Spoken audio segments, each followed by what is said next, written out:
सिन्हा साहब, पहले आपसे पूछना चाहते हैं, देखिए आज भी ये पूछने वालों की और कहने वालों की कमी नहीं है कि क्या चीन पूरी तरीके से वापस लौट गया है और क्या सरहद पर अब सब कुछ अप्रैल मई 2020 से पहले जो हुआ करता था वैसा हो गया है। इस सब के बीच गोगरा हॉट स्प्रिंग में डिसएंगेजमेंट को कितनी बड़ी कामयाबी आप मानते हैं? देखिए, मैं तो इसको बहुत बड़ी एक फॉरवर्ड मूवमेंट मानता हूं और बहुत बड़ी कामयाबी। खास करके जो आप हॉट स्प्रिंग की बात करते हैं, जो PP-15 की बात, देखिए टोटल 65 पेट्रोलिंग पॉइंट्स हैं जो कि 1976 में चाइना स्टडी ग्रुप से डिसाइड हुआ था। उसके बीच में जो बेसिक मेजर डिस्प्यूट्स में कहते हैं देप्सांग के अंदर में, उसमें PP-15 का जो मेन हिस्सा है कि चाइना के लिए बहुत इंपॉर्टेंट है, ये उसके दो इंपॉर्टेंट प्रोविंस को बांटता है, सिंजियांग को और तिब्बत को। यही पॉइंट है जो कोंगराला पास कहते हैं उस इलाके में।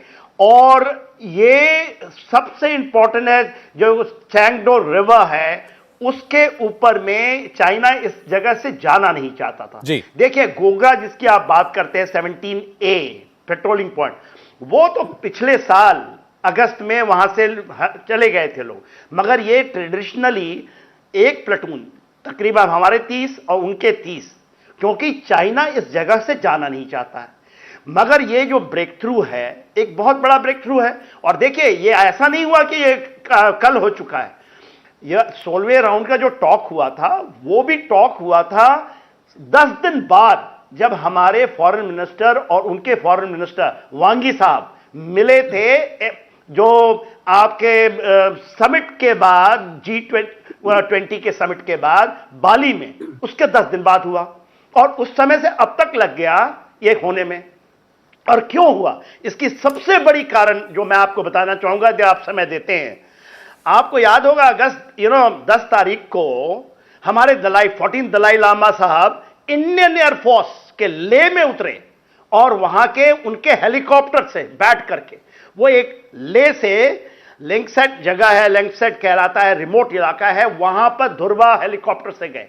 वो चाइना को सीधा आंखों के ऊपर वॉर था, आज तक नहीं हुआ, हमने कभी नहीं किया। 62 की लड़ाई, आप जब सुने हैं दलाई लामा आए हुए जब तिब्बत से आए हैं, और आज तक हमने ऐसी, तो पहली बार आप देखते हैं कि वो जो असर्टिवनेस है हमारी, जो एक उभरते हुए भारत का असर्टिवनेस है, जो चाइना अब उसको पता लग रहा है। क्योंकि देखिए मोदी साहब तो गए थे जब ये 2017 में जो हमारा जब हुआ ये पहली बार जब आपके हमारे वेस्टर्न इलाके में हुआ था, तो उस समय जो 74 डेज का स्टैंड ऑफ था, उसके बाद वुहान गए थे। वहां भी कहा था कि हाथी और ड्रैगन एक साथ मिल जाए, क्योंकि 21वीं सदी हमारी है, ये एशिया की सदी है, मिलके हम काम करें। मगर लगा चाहे इन्होंने कि नहीं, भारत तो सब हम उसको दबा देंगे, हवा में नीचे रहे। और उसके बाद, और अब ऐसा समय आएगा सौरभ जी, मैं आपको याद बता दूं और आप देखेंगे, ये कालखंड जो है 5-10 सालों के बीच में आप देखिएगा कि चाइना कहां गया और भारत किस तरह से, तो केवल एशिया पैसिफिक के अंदर नहीं। जनरल साहब, अभी फिलहाल जो स्थिति है, आपका कहना है कि भारत की और मोदी सरकार की असर्टिवनेस की वजह से चीन को पीछे जाना पड़ा, वरना चीन वो जगह कभी नहीं छोड़ता जहां पर आज उसके सैनिक पीछे जा रहे हैं।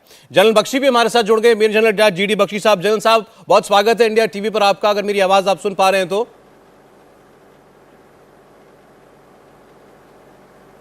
हेलो, हाँ जी जी जनरल साहब, आज हम यही चर्चा कर रहे हैं कि आज एक और फ्रिक्शन पॉइंट पर जब डिसएंगेजमेंट हो रही है तो हमें इस पर खुशी मनानी चाहिए, क्योंकि या फिर बहुत सारे लोग जो हैं वो आज भी याद दिला रहे हैं कि डेप्सांग का क्या हुआ, डेमचौक का क्या हुआ, वहां से चीन जब तक वापस नहीं जाएगा इसको अपनी कामयाबी मानकर इसका जश्न मनाना या खुशी मनाना या इसे अपनी जीत कहना, यह गलत होगा। आप कैसे देखते हैं?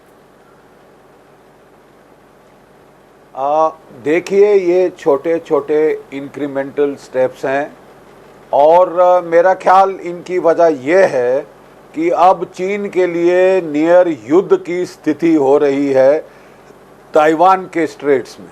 ठीक है, मैं नहीं समझता चीन बहुत कीन है 2 फ्रंट्स के ऊपर लड़ाई लड़ने का।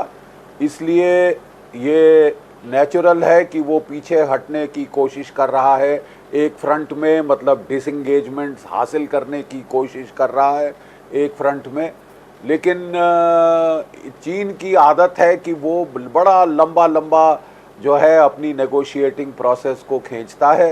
देखिए कितने सालों दशकों से चली आ रही है हमारी जो वार्तालाप है at the level of special representatives, foreign ministers के लेवल पे, state to state, military to military levels पे, उसको वारदातों को लंबा खींचना आता है।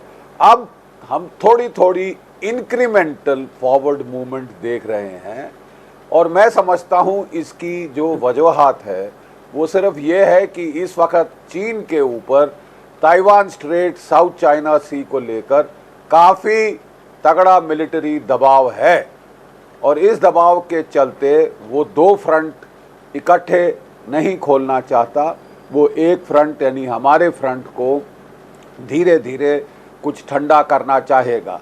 गर्म भी उसने किया था, ठंडा भी उसे ही करना होगा पूर्ण रूप से। तो जनरल साहब, आपको ये जो आप कह रहे हैं इंक्रीमेंटल स्टेप्स हैं, ये आपको आगे बढ़ते हुए एक कंप्लीट एलएसी का डिमार्केशन कह लें या पूरी तरीके से सेटलमेंट हो जाए, उस ओर बढ़ता हुआ दिखाई देता है क्या? आपने मेरे से पूछा? ये सवाल मेरा जनरल बख्शी से we'll have to wait and watch। कई बारी हमको उम्मीद जगी है, कई बारी उम्मीद जगी है। we'll have to wait and watch। इतना जल्दबाजी में कुछ कहना चीन के लेकर मैं समझता हूँ we'll have to be more prudent and cautious। India TV हर वक्त हर जगह डाउनलोड करने के लिए सर्च करें India TV news Google Play Store या ऐप स्टोर पर।